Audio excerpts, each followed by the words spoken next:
በመጨረሻም እንግዲህ ብሩክ ካለበት አመልጦ ወጥቷል ማለት ነው። ነገር ግን ካሌብ የሚባል ሰውዬ ክፍለ ሀገር ሄዷል፣ ወደ ብሩክ ያለበት ሀገር። ከዛ በኋላ እንግዲህ ዝናም አምልጧል። ዝና በማምለጡ በጣም ተስፋ ቆረጠ፣ መልበል ማለት ነው። ተስፋ ቆረጠ። እውነት ተስፋ ቆርጦ እንኳን አያውቅም ነበረ። አሁን ግን ተስፋ ቆረጠ። ዝናን ይዞ ወንድሙን እጁ ላይ ማስገባት ነበር ሀሳቡ፣ ግን ደግሞ አልሆነም ማለት ነው። እንግዲህ ከዚህ በፊት ባለፉት ወራቶች እንትናን ማነሱ ይሄንን ብሩክን አግተው ሲወስዱት የሚያሳይ ቪዲዮ ዛሬ ተለቀዋል ማለት ነው። ምክንያቱም እንዴት አድርጎ ከቤት ውስጥ አውጥቶ እንደወሰደው ካሌብ የሚባል ሰውዬ ግብረ አበሮቹን ይዞ መጥቶ መርፌ ወቅቶት እንግዲህ በሩን በምን አይነት መንገድ እንደከፈተው ባላቅም በሩን ታግሎ ታግሎ ከፈተው። ከዛ በኋላ እንግዲህ ብሩክ መጀመሪያ ቅድስት ያለችበት ክላስ ገባ፣ አያት። ቅድስት ናት። ምሳሌ ክላስ ገባ፣ ምሳሌ ተኝታለች። እነሱን ትቶ ቀጥታ ብሩክ ያለበት ክላስ ሄደው እንግዲህ ውጋው መርፌ ማደንዘዣ ብሎ እንግዲህ ማደንዘዣ ካደነዘዙት በኋላ ጎትተው ነው ይዘውት ሄዱት። ብሩክን እምን ውስጥ ይክተቱት ምን እስከ ዛሬ ምንም የሚታወቀው ነገር የለም ነበረ። ብሩክን እንግዲህ አሰቃይተው ዛሬ ግን አምልጧል ማለት ነው። ብሩክ አምልጧል። ዝናም ደግሞ እንደዚህ ተዋርጄ አላቅም። በመጨረሻ በእነኝህ እጅ ወድቄ በመዋረዴ በጣም አፍራለሁ፣ በጣምም አዝናለሁ። ግን ደግሞ ከነሱ እጅ በማምለጤም ደስተኛ ነኝ እያለ ብቻውን እያወራ ነው። ዳጣም ደግሞ በፍርሃት እንግዲህ እኔ እሱ ስንከባከበው ምግብ ራሱ በእጄ ሳጎርሰው ነው እንጂ አንድ ጊዜ አላንገላታሁትም። አንተና መድብል ናችሁ የደበደባችሁት ዝናን እንጂ እኔ አይደለሁም እያለች እንግዲህ በፍርሃት የማታወራው ጉድ የለም ማለት ነው። ዳጣዬ ፈርታለች ዝና ስላመለጠ። ሞገስም ደግሞ ኧረ እባክሽን በእናትሽ እንዴ የሰው ልጅ ፈርቶ አይሞትም ታሞ ነው እንጂ እያለ እንግዲህ እያበረታታታል። እሷም ደግሞ ዝና ተመልሶ እዚህ ወጥመድ ውስጥ ካልገባ በስተቀር ወደ ውጪ ለሽንቴ እንኳ አልወጣም እያለች እንግዲህ በጣም ፈርታለች ማለት ነው። እውነት ለመናገር እንግዲህ ብሩክ በማምለጡ ደስ ብሎኛል። በመጨረሻም እውነት ተስፋ ቆርጧል ዝና ማነሱ መድብል ማለት ነው። ቅድስትዬም ደግሞ መድብል እኔ የምሳሌን ጥያቄ አልቻልኩትም። በዛ ላይ ትምህርት ቤት እየሄደች አይደለም፣ እቤት በመኋላ ደግሞ ተጨናነቀች አባቷን እያስታወሰች። ስለዚህ እኔ ጥያቄዋ ሰልችቶኛል። ለትንሽ ጊዜም ቢሆን ገጠር ይዣት ልሂድና ከዛ ትንሽ ቆይተን እንመጣለን። ቅድስት ምን እንዴት ነው የምታስቢው? አንቺ ምን እንደናቷ ነው እንደምታስቢው? ቆይ ምን ማለት ነው? እች ልጅ እዛ ይዘሻት ሄደሽ እኛን ብታጣንስ? ያለንበትን ታውቂ የለ ወይ? በዚህ መሀል የሚፈጠረውን ነገር የምታውቂ ጉዳይ ስለሌለ እች ልጅ ግን የሆነ የሚገጥማት ነገር ሊኖር ይችላል።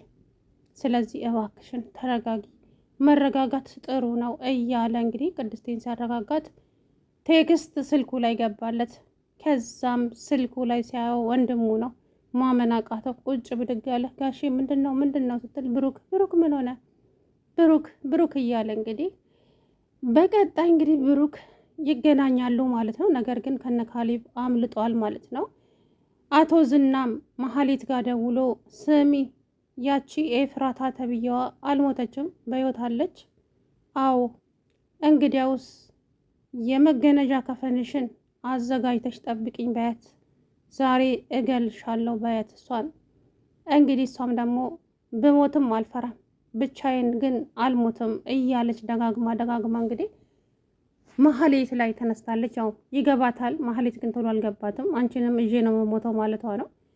እንግዲህ አንቺ እኮ ብሩክ ምንም አይነት በደል ሳያደርስብሽ ነው አንቺ ራስሽ ግብ ሰርተሽበት፣ ግን አይጸጽትሽም? ብሩክ ምን ውስጥ በእርግጥም እስካሁን በህይወት ማኖሩንም አላውቅም፣ ግን ደግሞ አንቺ ጨካኝ ነሽ። የሁለተኛ የብሩክን ስም ካነሳሽብኝ እኔ ራሴ አሳልፌ ነው ለካሌብ የምሰጥሽ። እኔና ካሌብ አሁን ዓለምን ነው የምንዞረው አለች እኮ ጭራሽ። አረ ያንቺስ የጉድ ነው። እንደው ከዝና ጋር ነበርሽ፣ ደግሞ ከሱ ጋራ ምን አይነት ነገር ገጥሟችሁ ነው? ኮራ፣ ተንጠባረረ፣ አልፈልግሽም አለኛ። ስለዚህ ያለኝ አማራጭ ከካሌብ ጋር መሆን ብቻ ነው። ያንቺስ ሳያደርስ ነው ለሰው ልጅ አለች እና ኤፍራታ እንግዲህ ሞቷን እየተጠባበቀች ነው ማለት ነው። ሎላም ደግሞ ዝና በማምለጡ በጣም ደንግጣለች።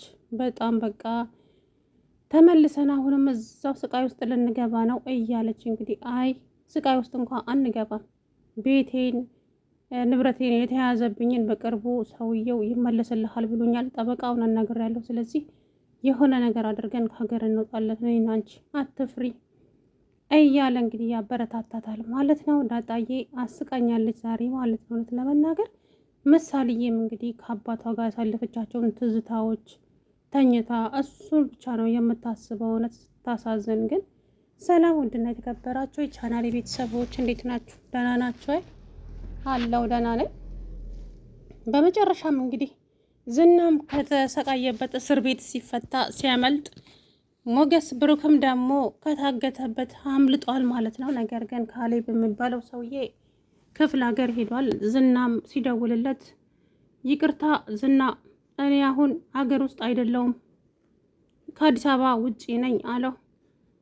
እሺ ያ ነገርስ እንዴት? አንተማ አንገታችንን አስደፋህን እኮ ዝና። አውቃለሁ ስህተት ሰርቻለሁ፣ በአጋጣሚ የተፈጠረ ነገር ስለሆነ ነው። ግን ደግሞ እመነኝ ከዚህ በኋላ ምንም አይፈጠርም። የዛንስ ነገር እንዴት አደረግከው ታዲያ ሲለው፣ እሱንማ እንዴት ነው በቃ ይገደል ይገደል አለው ማለት ነው። ብሩክን እንግዲህ በእነሱ ቤት ብሩክ እዛ ውስጥ ያለ መስሏቸዋል። እንግዲህ እንዴት አድርጎ በምን መንገድ እንዳመለጠ ባላውቅም ብሩኬ አምልጧል ማለት ነው። አሁን እንግዲህ ከባድ ጦርነት ነው የሚፈጠረው። ብሩክ እንዴት ላመልጥ ቻለ?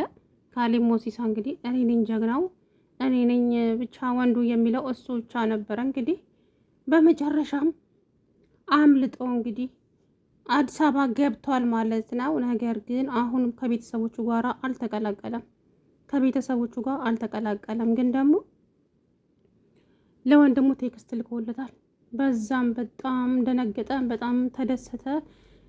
መድብል ማለት ነው። አላመነም። ወላ እንዴት ነው እውነት ነው ብሩክ ነው እያለ እንግዲህ ቁጭ ብድግ እያለ ነበረ። አረጋሼ ምንድን ነው እኔን ማስደነገጥከኝ እኮ ምንድን ነው የተፈጠረው ንገረኝ እስቲ እያለች ቅድስትዬ ብሩክ ምን ሆነ ጋሼ? አረ ተረጋጊ፣ ምንም አልሆነም፣ ግን ቴክስት ልኮልኛል እያላት ነበረ ማለት ነው። እውነት ደስ ይላል። እንግዲህ ከልጁ ጋር በሰላም ይገናኛል ብዬ ተስፋ አደርጋለሁኝ። በእውነት በጣም ነው የሚያሳዝነው። በተለይ ልጅቱ ታሳዝናለች።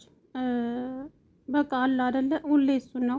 እኔ እንኳ እዚህ እበላለሁ እጠጣለሁ፣ አባቴ ግን እንዴት ሆኖ ይሆን? አባቴ ግን ምን እየሆነ ይሆን? አንድ ቀን እንኳን ደውሎ እንዴት ነሽ ልጄ እኮ አላለኝም። አባዬ ግን ይምጣ አንዴ ይምጣ ብቻ እንጂ በጣም ተቀይሜዋለሁ እያለች እንግዲህ ቅድስትዬ ማነች ምሳሌ በጣም እየተጨነጫነጨች ነው ማለት ነው። ምሳሌዬ እባክሽን እኔ ለምትጠይቅኝ ጥያቄዎች በሙሉ መልስ የለኝም እባክሽ እያለቻት ነው ማለት ነው። ቅድስት ምርር ብሏታል። ለዛም ነው ወደ ገጠር ይዣት ሊሄድና እስኪ ትንሽ እንኳን ብትረጋጋ እያለች ነው ማለት ነው። እንግዲህ ትመለሳለች ብዬ ተስፋ አደርጋለሁ። ማነው ብሩክ እንግዲህ ከልጁ ጋር ይገናኛል።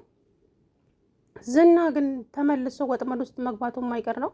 እሱ ካሌብ ሞሲሳ የሚባለውን ሰውዬ እያወራ እያለ መኪና ተደግፎ የሆነ ሰው ቅጠል ስር ተደግፎ እያየው ነበረ ማለት ነው።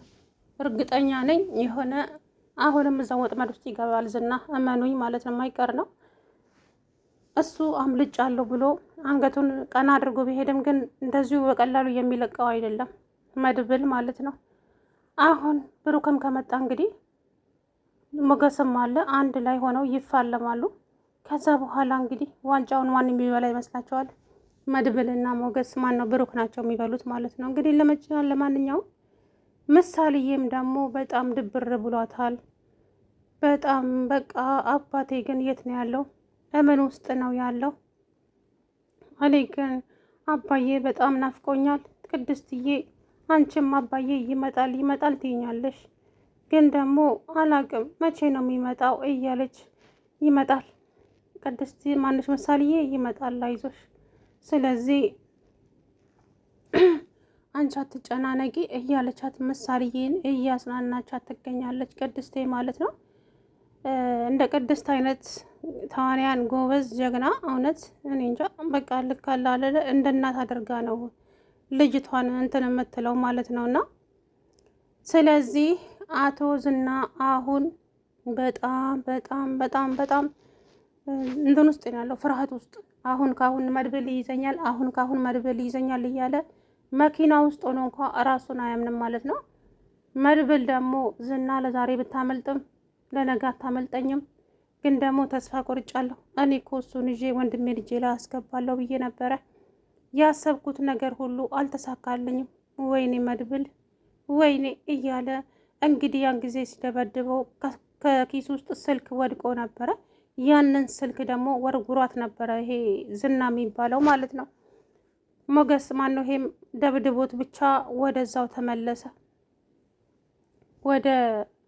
ወደ መጣበት። ግን በዛ ሰዓት ነው እንደምንም ብሎ አንስቶ እንግዲህ ስልክ ደውሎ ያለበትን አሳወቃቸው። መጥተው ለቀቁት ማለት ነው። አምልጧል። አሁን እንግዲህ ዛሬ መንገዱን እየሄደ ዝና እንደዚህ ተወርደህ አታውቅም። እውነት በጣም ነው የተዋረድኩት በኖርኩበት። ሁሉም ሰው ነበር እኮ የሚፈራኝ፣ ሁሉም ሰው ነበር የሚንቀጠቀጥልኝ። በመጨረሻ ግን ተዋረድኩ።